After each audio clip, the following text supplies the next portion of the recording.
So hey everybody, and welcome to the FFL Solidity team call. Today is July 7th, 2022, and we are in the end of week 1 of July already. Super excited. Today we do have a really special guest on, and I don't just say that to say that. Anything and everything I pretty much do know about the virtual side or telesales. I actually learned from a pretty short conversation that Josh was willing to take the time and kind of walk me through some basic steps of what he does in and out. And that really helped me, by the way, Josh. I don't think I've ever had the chance to thank you until now, but it really helped me kind of navigate just the basics of that Zoom process, the basics of that telesale process, and be able to kind of run with it with confidence.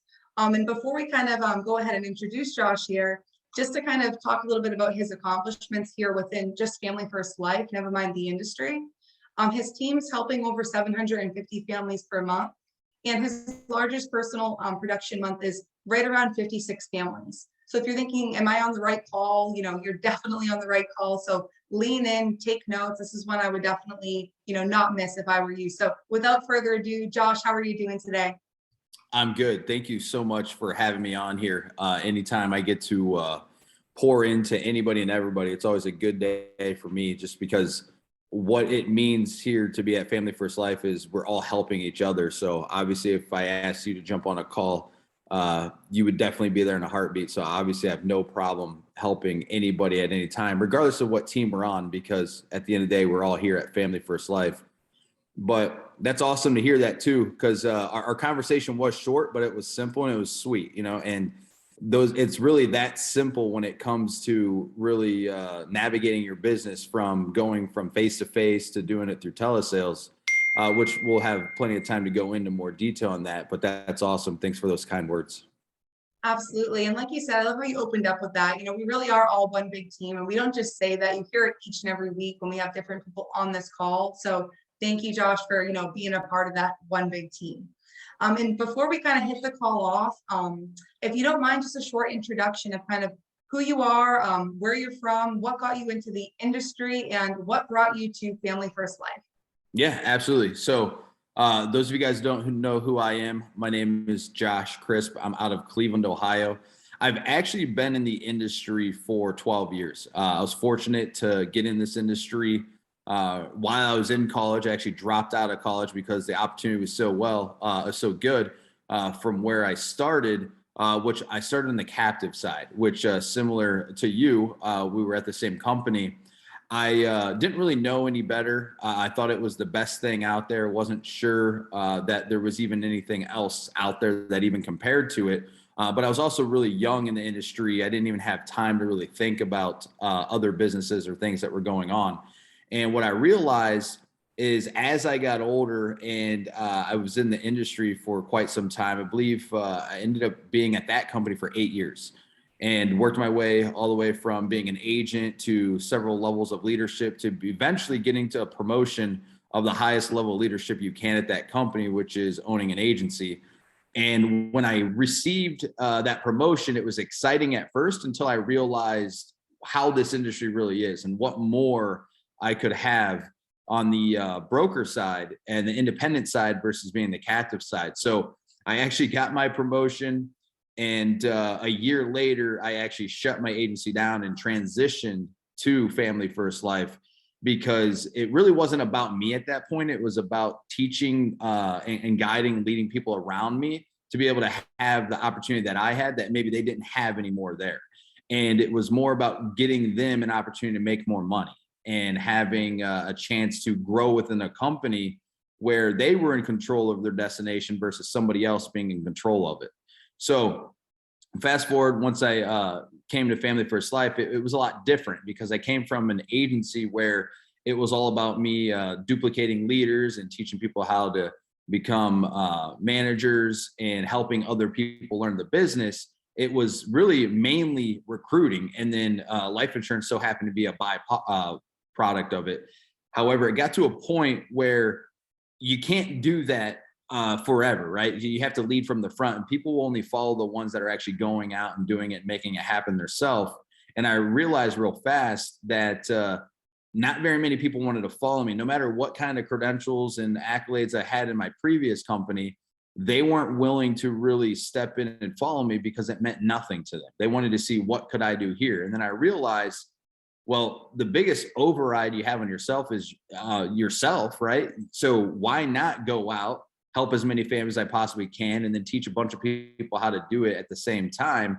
And then that's when the team really started growing, is when I really dove in and started focusing not just on the recruiting side, but also the production side.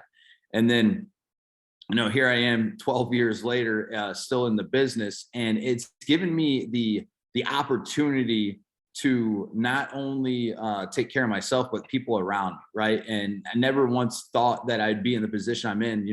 I just moved into a beautiful new home that we just moved into in May, that we had built.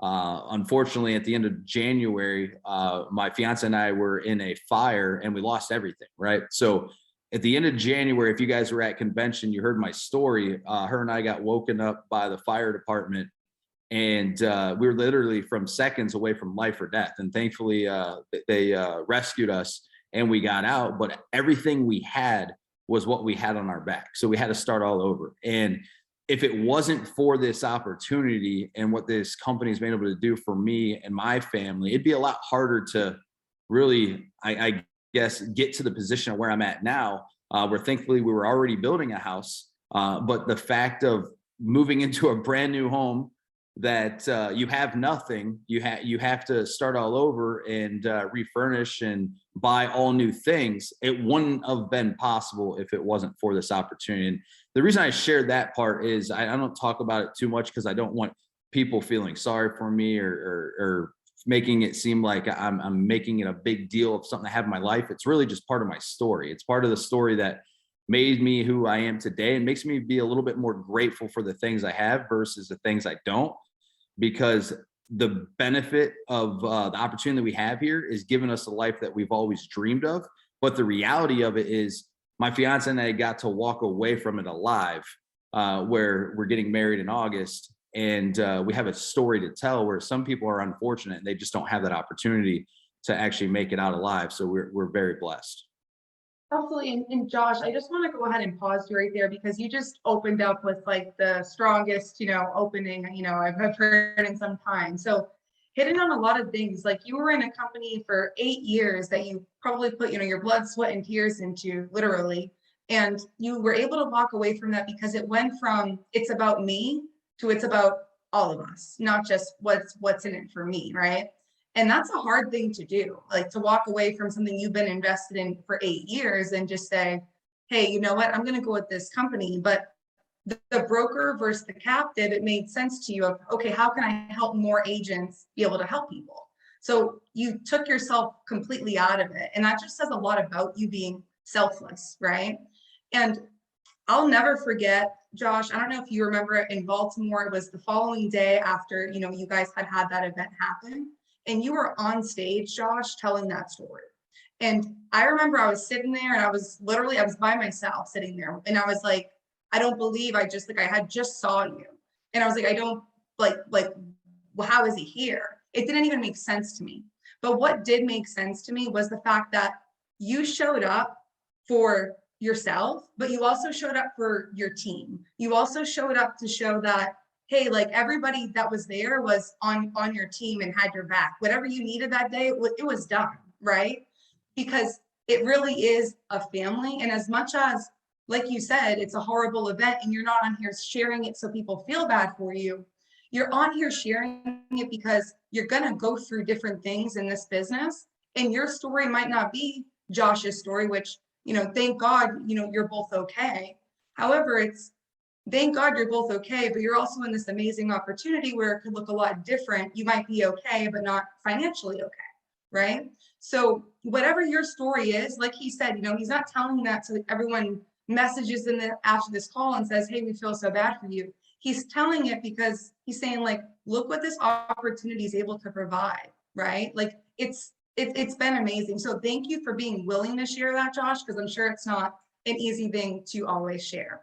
But with that being said, kind of jumping into telesales, because that seems like it's always kind of been your thing. Since I was introduced to you, you were always like new, the virtual stuff that I had no idea about before it was even rolled out. So what expectations do you set on the front end for new agents who are coming in that just strictly want to do telesales?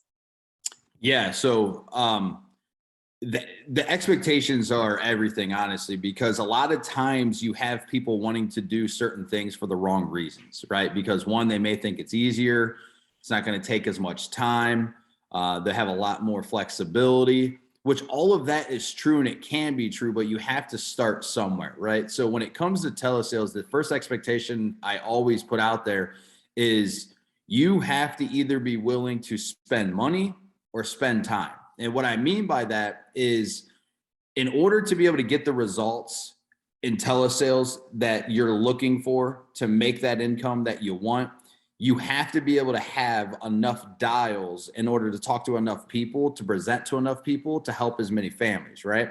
Well, if you're manually doing that, meaning that you're buying 150, 200 leads out of the CRM, and you're manually dialing it just to try to talk to people all day long, you're doing it Monday through Friday, Saturday, well, it's going to burn you out, because it's going to get to a point where you're not going to want to dial anymore, because it takes so many contacts or so many dials to get contacts that eventually you either weed yourself out of the business, or then you might be like, oh, maybe I'm going to try it in the field sales, where I'm actually going to go face to face. But the reality behind it is, you have to start somewhere. So maybe you start manually dialing to get the results before you start making some money to invest into a dialer, which that is honestly what the game changer is if you're going to do telesales and you're legit doing telesales, meaning you're selling over the phone, you need to have a dialer, because the dialer is going to buy your time back so you can talk to more people, so you can help more families. So what dialers are there, right? So there's several dialers out there. You've seen several dialers. Family First Life promotes Phone Burner, right? Phone Burner is an awesome dialer because it's a power dialer that you don't even have to manually dial your calls. And some of you guys may already use it on here, but it's a great system because it allows you to contact a lot more people a lot faster. And that's the name of the game when it comes to telesales. Or another dialer is Call Tools, where you have a multi-line dialer. So instead of calling one line at a time, you're calling 2 or 3 lines at a time. So you're giving yourself a better chance of contacting people. So the way I always break it down is, think of it, this is a contact sport, right? The more people we contact, the more people we have a chance of helping.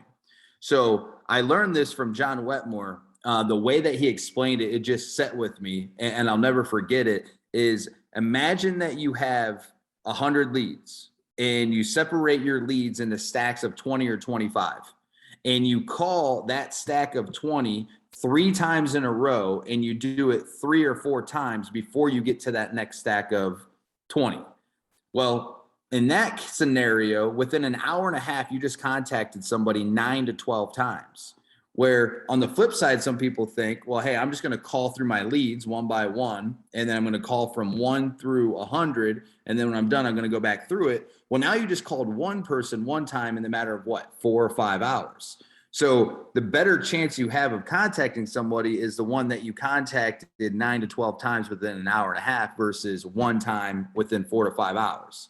And the reason I share that is because, well, how do you contact them more, faster, more times in a day, and get a hold of a lot more people to give more presentations? Well, that's going to be through a dialer. Dialers on average cost about $100 a month. It's not a crazy investment, but it's a much needed investment. So with that needed investment, that's going to buy your time back. So that way you focus more on talking to people versus dialing, which, let's face it, most people on this call, that's probably not their most favorite thing to do in this business. So you have to find ways to work smart, but also work hard at the same time, because the reality behind this is you could work as smart as you want, but if you're not willing to put in the time, you're still not going to get the results, right? So my expectations are always, you need to tell me what you want. You want to buy your time, or do you want to give more time and the time up right now, so that way we can buy your time later? I love that. And that's huge. Willing to spend time or willing to spend money, right? And essentially it's going to go one of 2 ways, right? It's going to go time and then it's going to go money, or it's going to go money and then it's going to go out the window. But that part is up to you. Like you said, the contact sport, I love that. I'll never forget that either. So thanks for sharing that, because that is what it's about. If you can get 20 people on the phone in an hour and a half versus, like you were saying, Josh, dialing one time, you're just by default going to talk to more people. It wouldn't make sense if you didn't, right? Right. So small things like that, the dialer, if you're doing telesales and you don't have a dialer, I mean, that's really confusing. And that's coming from somebody who doesn't predominantly do telesales. Even a lot of you guys out there who aren't doing all telesales, you have a dialer, because it's all going back to contact, whether it's to set the appointment or it's to go ahead and go right into that telesale or call to close, whatever it might be. So I love that. And then Josh, with that kind of being said, what do you set the expectation of that schedule to look like? Do you focus more on days or more on appointments? What does that look like for you? So we've kind of been back and forth on several expectations when it comes to, is it to focus on the days or is it to focus on the dials? And honestly, if you're doing telesales, it's all about the dials, right? So if I said to you, you need to do 1,000 dials in a day to make $1,000, you're probably gonna be like, yeah, whatever. There's no way I'm manually gonna be able to make 1,000 dials. But now if you're using a multi-line dialer, 1,000 dials, that's just working a full-time job, which is what most of you should have probably signed up to do here, but then give yourself the flexibility down the road. So I like to focus it off of 1,000 dials equals $1,000. So that way you have something to look forward to, right? So like, I think it's like physically impossible to make 1,000 dials and not make $1,000 consistently, right? So maybe will it happen once or twice? Of course, because it's a numbers game. But if you consistently do it, it's theoretically impossible not to get the results you're looking for. So if you're using a dialer, that might take you 6, 7, 8 hours of dialing. That doesn't mean that you just lock yourself in a room and dial straight. Like, of course, be a human. You can take a break, walk around, get a refresher. Like, you got to clear your mind a little bit too. But my key is 1,000 dials equal $1,000. And the way you get there is by investing into a dialer.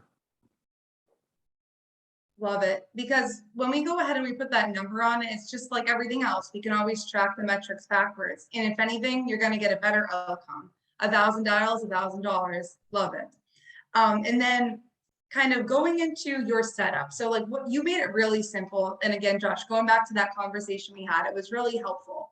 And you talked a little bit about kind of the process to set the proper expectation when you do have that individual on the phone. Will you talk a little bit about what that sounds like for you?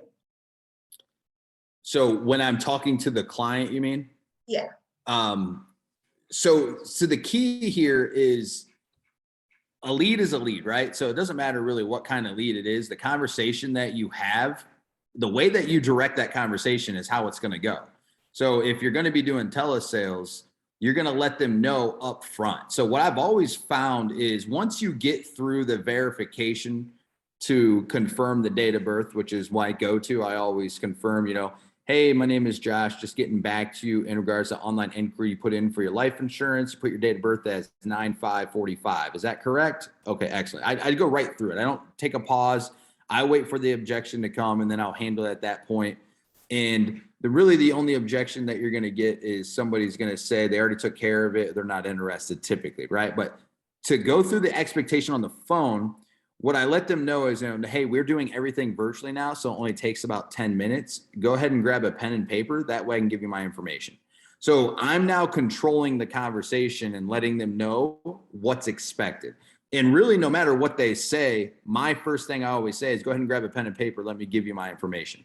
Because I want them to physically go grab a piece of paper and write down my information. So I'm going to give them my first name, my last name. I'll spell it out. And then I'm going to give them my national producer number. The reason I do that is because I'm licensed in so many different states. I believe like 28, which is not needed, but I did it because of just wanting to have a lot of different opportunities through lead vendors. But when I have all these states, it's just easier to get my NPN number because that's one number. If I had to have all my state license numbers, it takes a little bit longer. So I'm trying to be as efficient as possible, right? So when I tell them, It only takes about 10 minutes. Go ahead and grab a pen and paper. I already let them know that I'm doing it virtually. I'm going to go through everything with them, but I also make them aware that I am a field underwriter. So I don't ever want them to come make it seem like I'm coming across as a salesperson, because nobody wants to talk to a salesperson. Nobody wants to talk to a telemarketer. So by saying those little things up front, I'm a field underwriter. I'm more on the medical side. I'm just going to ask you a couple of medical questions, see what you qualify for. And from there, we'll let you know what your options are. It's just keeping it very simple. And I found that the more simple of the conversation that you have with people and talking to them as if you're talking to a friend, it goes a lot further than trying to just dive right into selling a policy without really even getting to know that person, but let alone even letting them know what you're going to be doing. So the expectation, I think it's the pen and paper. The pen and paper really sets the stage for everything. I love that, because once they grab that, at that point, you're able to go into everything, but you also know that they're following along with you. They wrote down your first name, your last name, the NPN. I love that. It makes it nice, easy, one number. And then it goes back to keeping it simple, right? It's like, if we make it a big deal, it's a big deal. If we make it no big deal, it's no big deal. And just like your opening, like you said there, and we're doing everything virtually now. It's like, who's going to object that nowadays? Not many people are going to do that. So I love how you just open it up and you make it about, like you said, the medical side. No one wants to talk to the salesperson, and we're all here to help people. So at the end of the day, if we're talking about the underwriting side of the medical side, and we're not focusing on the let's make a sale side, which we shouldn't be, so let's help this family. We're able to keep it that simple, right? And you're able to just kind of walk through everything as if almost like you were in the home. Would that be fair to say? It really is. The only difference is, instead of you being in front of them, you're doing it over the phone. And what you've probably heard me say, I think I mentioned it to you too, is if you've mastered in the home and you're going to attempt telesales, don't change up too much except for the activity of how many dials you're making to contact people. Because if it works in the home, it's going to work over the phone, because people are used to, in this day and age, people are used to doing things over the phone. So instead of you writing things out and then showing them while you're in the home, I always just have them do what I would have been doing in their home. And it's the same thing. It's just you have a lot more control by directing them on what they should be doing. Absolutely. And Josh, that's huge, because it goes back to, like you said, like you're doing everything how you would do it in the home, except you're not, like, you're probably writing it out while you're on the phone with them, but like in your own chicken scratch, so to say, because they're not going to see it. And you're having them also write it out. It's like when you're in home, when you have your client explain the program back to you to make sure that they understand it. It's the same thing here. When they're writing it out, they're taking more accountability, and they're definitely more toned in with you. And if they're not writing it out, you're not having that conversation. Is that fair to say? Yeah, absolutely. Love it. And then kind of like you said, in home, right? And I remember you did mention this to me. You're like, basically, if it's not broke, don't fix it. It doesn't have to change on the phone. You're setting proper expectations when you're going into homes. Set the same expectations on the phone. All you're doing is open it up with a different line. I'm sure you can understand, Josh, and we're doing everything virtual now since the pandemic. Boom, boom, boom, grab a pen and paper. So I love how you just kind of smooth right through it, because if you make it no big deal, it's no big deal. Just like how the lights are off in my office right now, no big deal, right? But on a serious note, so going to the close, right? Sometimes this can be a little bit trickier, a little bit of a hang up for agents in terms of, the banking information or sensitive information that's kind of given out. What does the close sound like for you, Josh? And were they already kind of expecting to have to grab that information? Yeah. So before I even get to the close, because I obviously, no matter how good you are on the phone, you're still going to have people that will not give you a social or a driver's license or a banking information. Some will, some won't. So what? So you have to keep that in mind too, because if it happens once doesn't mean it's going to happen every single time, but it will happen. So I'm going to be the first to tell you it will happen. So don't beat yourself up if it happens. It happens to all of us, right? So what I always do is, before I even get to the close, I let them know what that process looks like. All right, so what we're going to do today is we're going to submit an application and see if we can get you approved. The way this works is we're going to provide the insurance company all of your information, so that way they can see if you qualify for or not. All right. And then once we do that, at the end, it's going to let me know one way or the other if you're approved or not. If you are, great, we can move forward. And if you need to make any changes, we can do that. If not, then we have other companies that we can look at. So why me doing that, just that small piece right there, I don't get pushback saying, why do you need my information? Why are we doing, what's going on? I push through the entire conversation. Hey, the least we can do is just see if we can get you approved. Because if you take somebody all the way through an application, you ask them the health questions, and then you're asking them, the social, the banking, the driver's license, all of that. By the time that you're done with that, they realize how much time that just took. They don't want to ever have to do that again. So you're just assuming the sale at that point. And that's like, this isn't an easy business. It's a simple business because you are in total control of the entire conversation. But sometimes people just need a little guidance. If you go around in a close and say, now, would you like to buy this today? Would you like to protect your family with this? Is this a good price for you? And you're asking questions for a yes or a no, most of the time you're going to get a no because it's the easy way out for them. But we have to be on the assumption that, hey, they need somebody like us to kind of control the conversation, to put them in the best spot financially for them and their family. And the reason why we're able to do that is because we have an insurance license and we've taken a test, we've passed in our exams, we've passed background checks, like we're qualified, right? If anything, we're qualified to tell people what to do because we're doing what's in the best interest of them and their family. Now, if you do it backwards, it's going to be a big problem. But if you're doing it the right way and you're assuming the sale, it's as simple as them just taking direction from you. I always say, I never sell anybody. I just educate everybody. And when I educate them, I'm making it to a point where they realize what I've explained and how it works and what it can do for them and their family. It's a no-brainer. At that point, they're almost asking me like, all right, how do I sign up? How do we get this going? I'm ready to get the coverage right now. Like that will happen if you do it the right way by assuming. So by educating people, that's how you build value as well. So how does my close work? Well, obviously I have to set that up first before I get to my close.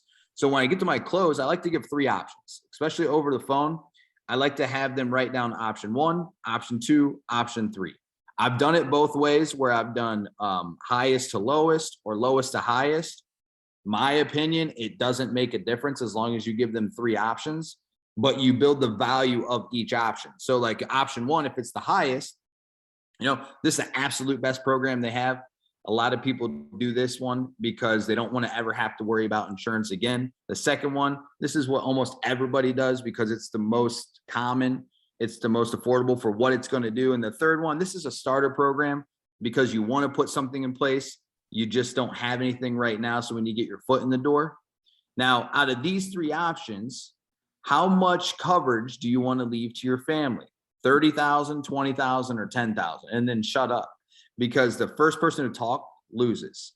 So as long as you give those 3 options and then you stop talking, they will pick one. And whatever they pick, always agree with them. So if they say, well, I would like to do the 30,000, but I'm going to have to do the 20,000. I completely understand. That's what everybody does. So we do have to see if you can even qualify. So we do have to submit an application, see where we're at. And if you do qualify, we can keep it there or you can make some changes. But hey, it doesn't do us any good not knowing if you qualify or not. And I say that even if somebody tells me they're perfectly healthy and they don't take any medications, because they don't necessarily know what qualify means. In the life insurance side, we all know we're asking health questions. But sometimes it's crazy what some people think that it takes to qualify for a life insurance policy. So just go with it. It's the takeaway effect. People want things they can't have. And then it creates that urgency where that close is just that much more simple. Absolutely. And then that was jam-packed with value. Like you said, simple, not easy, but it's all about the words, right? The setup, right? You're setting it up the proper way right from the beginning. The whole grab a pen and paper, they're writing it out. So you're not kidnapping that client. You're telling them every step of the way, hey, this is what's next. This is what's next. Okay, the next step is like you're leading, you're guiding and directing literally. And then the education piece, I think that that's huge. And sometimes this can be overlooked. And I remember in my first company, my practice company, same as yours, Josh, talking about the educational side of it in terms of trying to, it's not what it is, it's what it does. And we all do have to realize whether you're on the phone, which it's so much more urgent, so to say, to be able to build that need, or you're in home, we're educating the client of why this is important and what it's going to look like if it's not in place, or just what it is and what it does, right? And I love how you give those three options and you almost give them a name, right? Like, I know that there's times I've been sitting down with clients for final expense and they're like, oh no, I don't want life insurance. I want some final expense coverage. And I'm like, okay, sir, like that is life insurance, but it's a concept, right? So people love concepts, mortgage protection, final expense. It's all under that life insurance line. So same thing with the three options, right? You're saying, hey, the first option, you're never gonna have to talk about this again. We're good to go. Second is most common, and the third is the starter plan. So you give them all a name. And then they're like, oh yeah, you know what? I think I'm gonna just go with the starter plan. I just want to get my foot in the door, right? It's like, okay, cool. And like you said, agreeing with them. Yeah, that makes perfect sense, Josh. You want to make sure you can even qualify. So I love that because you're putting a concept behind what you're saying, which is educational, because it's not like what you're saying there is a lie. Like 10 to 1 says A, B, and C, they're going to go just like that, right? In terms of need. So love it. And then, so your closing question, it's like, okay, they're already ready to go. Like at one point you said to me, I'm waiting for them to say what's next, right? It's like when you have the new agent who's excited, they're like, what's next? I did this, what's next? What's next? That's the person you want to be working with. Same thing with your clients. Like in home for me, and I'm sure same thing with you, Josh, on the phone, anything. It's like, I need the client to sell me on why they need it, or I don't feel comfortable providing the product, right? Because there's no need. We didn't solve a problem. So I love how you put that into perspective there. And you were at one point in home. Is that right, Josh? Of course, for Okay, I was gonna say for 10 some years. time. Right? I remember, you being out there pounding the pavement, like pictures and all. So kind of with that being said, what would you say the biggest difference from, like an agent should be ready for if they're going from being mainly in the field to wanting to go to the virtual side? Yeah, so I get asked that question all the time. Why? And the biggest question I always get too is, why did you leave the field to go in the home? Because I did pretty well in the field too. But the thing is, I'm just a very innovative type of person. So I like challenges, but I also, I don't know, I look at things a little differently from what's going on around us to like where this industry is going in the next 5 to 10 years. I'm always trying to be ahead of it.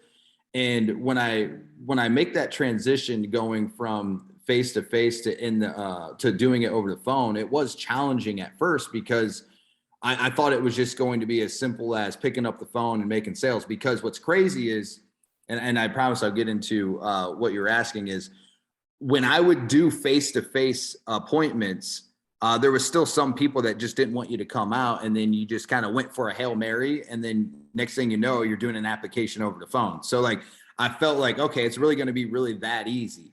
But then not all people are like that, because you still have to have enough value in order to be able to enroll them into the plans, right? So as far as like, when you look at doing things one way or the other, they all work and everybody has their own take on everything, right? When it comes to setting up this expectations in the home versus over the phone, it's essentially the same thing, except for one, you're doing it across the table from somebody, the other one, you're doing it over the phone. So when it comes to like the transition, you have to really, one, you have to hold yourself accountable a little bit more, because how much easier is it to have calls on the phone all day long and be, say I'm sitting here and I'm just ripping calls all day, and I have a call, it's 3:30 now, and I have a call at 4:30. How easy is it for me to just shut my laptop down or just ignore my phone and go do something else? That's the distractions behind it. So it makes it a little harder. So you have to hold yourself accountable a lot more doing it virtually than you do face to face, because if you're driving 35, 40 minutes, an hour out of the way to an appointment, you're not going to just drive there and drive back and not go to the appointment. If you do, that's really weird. But you're going to have another appointment that may be 10, 15 minutes versus leaving and going back home. So you're holding yourself accountable because you're already in the field. You're already out there, you're working. So it's a lot. It's more simple to go to that next appointment versus no show it. But when you're doing virtual, you have so many other distractions going on that it's a lot easier to not pick up your phone, to start doing laundry, to start eating, to start watching TV. There's just so many different things. So the way I really transitioned is I was like, all right, so I need to have a schedule. Kind of answering the question early on, what if it's more of a schedule or dials. At first, you do have to have a schedule. All right, what are you going to commit to working? Are you going to be doing this full-time or part-time? And then if you're going to do it full-time, what does that mean to you? So I always ask everybody, what does that mean to you? And I also, for myself, I ask, okay, full-time to me means 40 hours or more.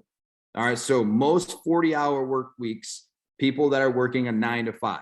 So that means if I was at the office and I'm working at a call center and I'm working 9 to 5, that doesn't mean at 9 to 10, I'm doing some work. And then 10 to 11, I just decided to leave and go do some laundry or just go eat. Like I have a structure, I have a schedule.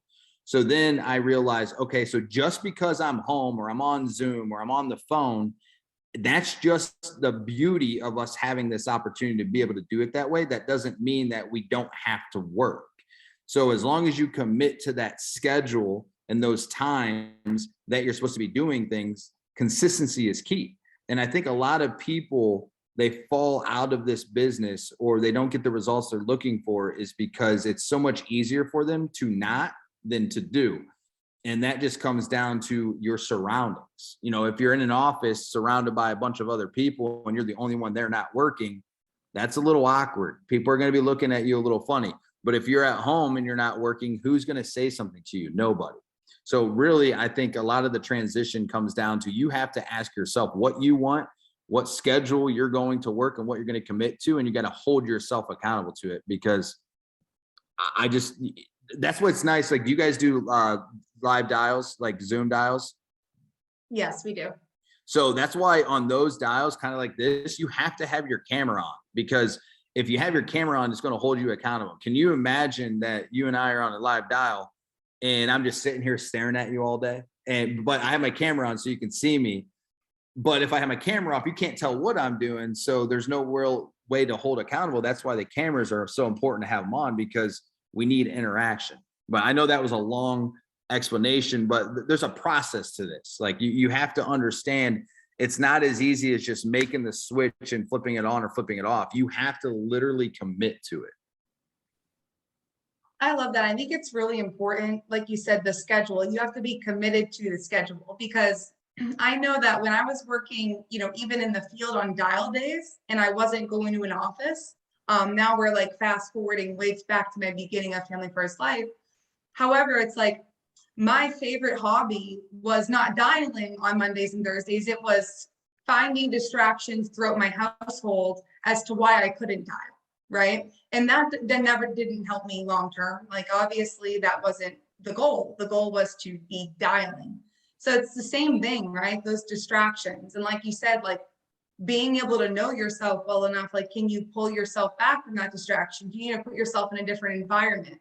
What's around you? What's not around you, right? What's maybe lacking? But even with that, it's also going to come back to activity, right? It's like you said at the beginning, 1,000 dials. Like if that hurts your feelings, like you definitely shouldn't do telesales. And you might want to like reconsider the thought process because to me, Josh, telesales doesn't mean you're lazy at all. It actually means you're willing to put in activity. But if you're seeing a result, if you're not seeing the result and you were seeing a result in the field, it's probably simply because you're lacking schedule or you're lacking, commitment to your schedule. You're being lazy in some way, shape, or form. So that's actually a great answer to kind of that transition. And one I have yet to hear is kind of making sure that schedule is tied down because it's just like your first few dial days, those Mondays and Thursdays. Until you realize how important those days actually are, you don't take them seriously, right? So it's like if you're making no money for 2 weeks and you just transition to telesales, Did you really, or did you just transition to you're putting yourself out of business and becoming unemployed, right? Like, what was your true transition? So I love how you're open about that, Josh. Like, hey, it wasn't the easiest thing, but I had to make a schedule. I had to commit to it.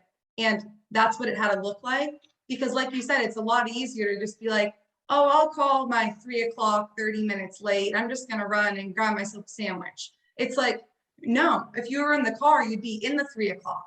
And also you would be mad if the 3 o'clock wasn't home and you were there at 3 o'clock, right? So it's like, have respect on both sides and hold yourself to that. There are times I'm sure you've been held up on calls with telesales that you need a little bit of a window. Absolutely. But is it the end of the world? No. It's like, just keep going back at it. It's like the same thing if you're in the field. If you're behind, pick it up. It's not a big deal. Just keep running your day. And if you run that day, I mean, the accountability is there. The people on this call that I know that get on the dial team, I know that they're winning at a higher level than the people that don't. Like, flat like that. I love you all, but it is what it is. And it's because of that, though. There's nobody else watching, right? Where's the accountability piece? Because Josh, if I was like, oh, I'm going to take your advice, and like you said, I sat on Zoom all day with you, and I listened to you, and I had my camera off. You don't know what I was doing. And then you're like, oh, how many dials did you make today? I'm like, oh, well, I was mainly just listening to you. And you were like, you were mainly just at your house doing nothing, right?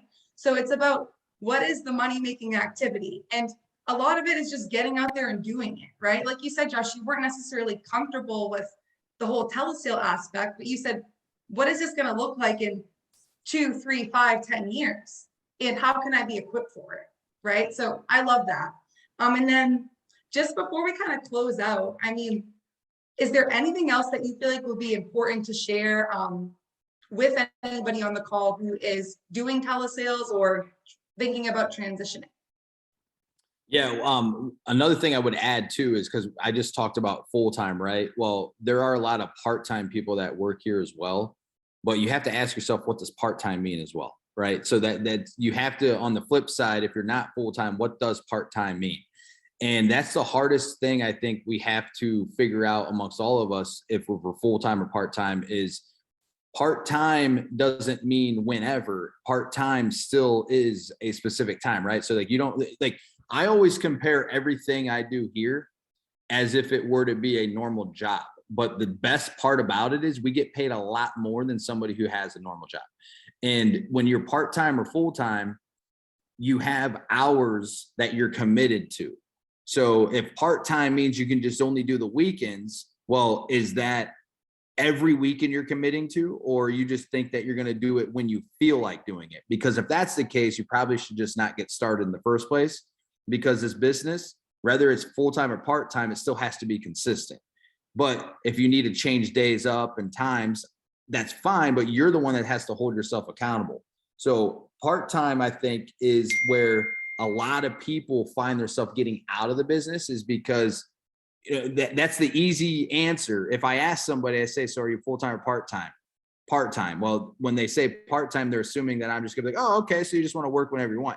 I dig a little deeper the same way that I do on the phone, because when you're talking to a client and you're finding the why, you don't just ask one question, you keep digging and digging and digging. It's no different than talking to an agent, or really just looking yourself in the mirror and asking, like, hey, am I taking this serious? Am I actually committing to the time that's needed?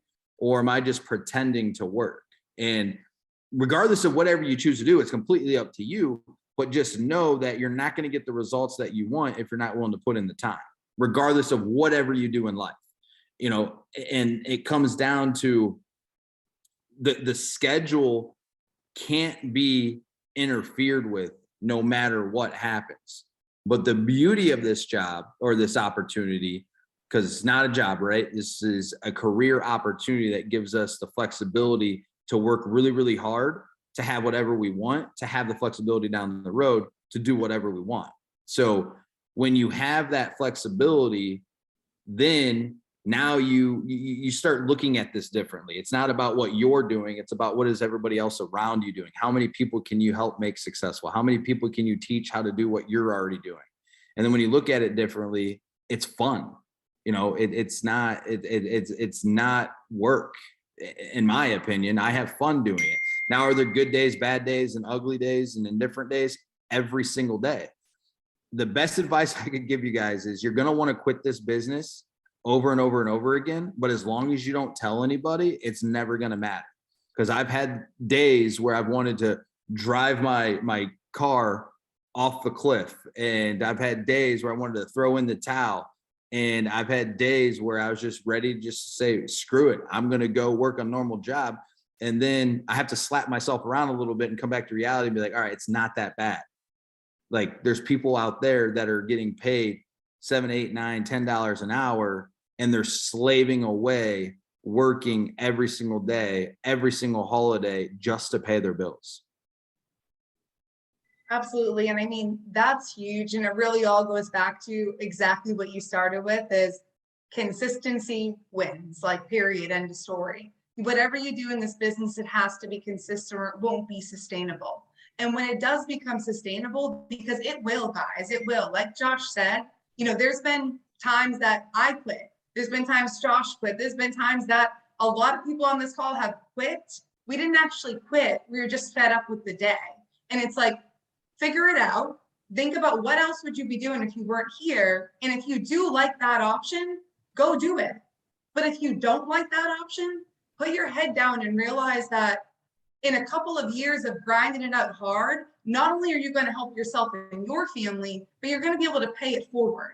And I think that that's literally the beauty of this business, because I didn't come into this business at 20 years old, like, oh yeah, I just want to like help a lot of people. I'm going to be really honest. That wasn't my mentality. I didn't understand it. I couldn't process it yet. I wanted to help people with their life insurance, but I didn't see that I could make a bigger impact of helping agents help more people, right? And that's the bigger thing at the end of the day is what is the long-term goal and what short-term pain are you willing to endure to get there? Because sometimes it's a tough day. Other times it's like a cakewalk and you're like, how did the day go that easy? Because it's consistency paying itself out. So as long as you keep the numbers in your favor, you stay on track with your schedule and you're doing what you said you were going to do for yourself, then it's going to automatically equate. And Josh, I will close it out here because I love how you talked about essentially it not being about you, it being about everybody else. And I think that you really honed in on that this whole entire call. So I just want you to know that, you opened with that and you ended with it too. And I love that. So it was consistent through the whole thing. So we know, like, I'm not confused, Josh, that like you want to help people get better in this business. Like, I'm not confused about that at all. You blasted everywhere on your social media. You're out there. You're willing to help. And I appreciate you so much being on today. But before we close out, last question for you would be, being kind of halfway through the year now, what are your goals, whether that's personal, team, whatever it might be, to wrap up the year of 2022? Yeah, absolutely. And I do want to answer this question because somebody asked a question and I just feel it's right because it's a good question that I want to touch on, and then I'll get to that if you don't mind. And they asked, what should your lead flow look like? And that's huge because everybody always asks that question. I always wanted to know that question too. So typically this is what I focus on is when you're using a dialer, whether it be phone burner or call tools, I recommend 1 month or 3-month-old leads because you're buying age leads, but you're getting them at a discount and you have to have work spots. So that way you get the discount every single time. I mean, it's crazy how many discounts work spots throws out. So based off of that, it doesn't matter if it's a 1 month or a 3 month, but I would say you're going to want at least 200 or more leads. Before it used to be, all right, let's just do 100. 100 leads will get you where you want to be, but it just isn't, it's just not enough. Like you have to have enough leads in order to be able to make enough dials. So I would say you need at least to start with 200 to 250 because one, the dialer is going to rip through those things too. So, but that doesn't mean that once it goes through once you're done, you just need to keep going through it. So keep that in mind. That it doesn't matter if it's a 1 month or 3 month, 200, 250 is that sweet spot. And then as you make money, instead of going and blowing that money, put it aside and invest it back into leads. So that way it doesn't feel like you're ever buying leads again. You're just reinvesting the same money that you've already made. So as far as goals go, obviously board member is definitely a goal. which is helping, was it 1,000 families? Yep. Always got to make sure that it makes sense. And it's really just being able to provide a service to as many families as I possibly can, but also more importantly, teach as many people about this opportunity to be able to put them in a position to be financially free. I think, like, if you can't tell, like, obviously you did point it out, but like, I didn't come from anything. I had to earn everything I had, and I'm fortunate to be able to work really, really hard to have it. But now it's time to give it back, and I have been giving it back to others. And there's so many things that this business can do for you, even outside of this business. You know, like, you always want to be able to put yourself and your family in a better situation. And if this is your vehicle to multiple streams of income, or this is your vehicle to get you the house that you've always dreamed of, whatever it is, it's an awesome vehicle to have. But just be smart with what you're making. And then where I went wrong at the beginning of my career is I thought I was a rock star. All the money I made, I just started blowing it. And then I had to catch back up to get to a point where I realized, hey, it's time to grow up. The money I'm making, that's my business. I need to have a personal account and a business account. And I just want to teach as many people the lessons that I didn't learn early on for them. So that way they don't go through all those trials and tribulations that I had to. I love that. And, thank you for touching on lead flow. That's huge. Quick follow-up question to that is, when you're talking about the 200 to 250, how often are you buying those, Josh?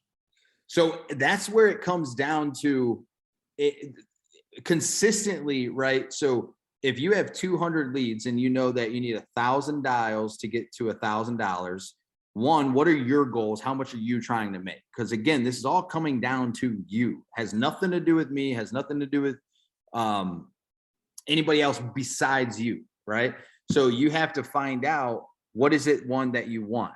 And I have a hard time answering that sometimes, because there really isn't a set number, because everybody has different wants and different needs, right? So let's just say, in a simple example, 250 leads generate you protecting 3 families, right? So in a sense, let's just say on average you make $3,000.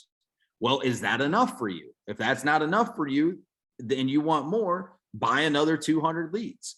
If you hold yourself accountable to just that one little number, then you're only going to do just that number. You're never going to do any more. And that's what I've learned in this business, that not everybody wants to make a boatload of money. Not everybody wants to live in a fancy house and drive nice cars. Some people they want to make all the money and give it away. Some people, they just want to be okay. So I can't control what you want to do, but I can at least tell you, if you want X, this is what it takes. So first, find out what it is you want. If you realize that in those 250 leads that you protected 3 to 4 families, well, you know that if you do it again and you buy it again, you're going to do it again, or if not more. Now, will there be times that you get 200, 250, and you don't get as many? Yeah, that's when you have to dig a little deeper, get uncomfortable, buy more leads, and bet on yourself. So I would say, in a perfect world, 200 leads twice a week, which is 400 leads. And you should be able to do that if you're constantly working and you're helping families. All right, that makes complete sense to me. And thank you for clarifying on that, Josh. I do appreciate it, because like you said, one of my struggles in the business was I thought everybody wanted what I wanted, right? And that's definitely not true. So with that being said, in terms of your goals, board member, no doubt in my mind, you guys are, right there. You're gonna crush that. And I love how you talked about just being able to essentially let your hindsight be other people's foresight, and like truly meaning that, because myself now being in the industry for almost 8 years, it's a common thing as well. I want to help people not sign that contract. I want to help people not be working at a comp that's extremely low, but also I want to help people transition and get what they want for their family. Because what I've also learned in that, those trials and triumphs is what you're saying right now, Josh, is not everybody wants the same exact thing. So if 10 people walked in, your office right now and said, hey, we all want to get started, they're going to have 10 different goals, probably. So I love how you're talking about essentially just your goals is getting the word out there of like what's true, what isn't true, what you already went through. Like you said, the different accounts. My taxes, my first year being self-employed, like I was like, what's taxes? And it's a real thing, guys. The taxes is definitely real. But point being is there's so many small lessons I know I've learned. And Josh, you just shared so many of yours here on this call. So I love that that's really a goal for you to just kind of keep getting the word out there. So Josh, I really, really appreciate you being on with us today. I can't say thank you enough. And if you ever need anything from me, you know that I'm always here too. But other than that, thanks so much for being on with us today. I do appreciate you. Yeah, appreciate you having me, guys. Good luck, everybody, and just go out there and bet on yourself. That's the best you can do. Absolutely. Thanks so much, Josh. Take care. Have a good day. Bye. All right, guys. So Josh is amazing. That's telesales for you. That's the first place I learned it. It's the first place I heard about it was actually from Josh a long time ago. So if you're thinking about doing telesales or you're currently doing telesales, I love you all, but I look at the numbers and sometimes I scratch my head and I'm like, okay, it's confusing. So essentially, I think the biggest takeaway that I personally got from this call, were there a ton of amazing nuggets about telesales? Absolutely. But at the end of the day, what Josh kept going back to is you got to bet on yourself, and you got to bet on yourself long enough to make sure that like you can do it. Everybody on this call, you're all capable. Like you all have a license. Can you do it? Yes. Are you willing to do it is the question. Are you willing to make 1,000 dials? I don't know. It's like on a dial day, were you willing to make 200 when you were going in home? Because if you weren't, you're not going to be willing to make 1,000 because you're sitting at your house. It doesn't even make sense. So make sure if you are transitioning from one role to another, you're doing it for the right reasons.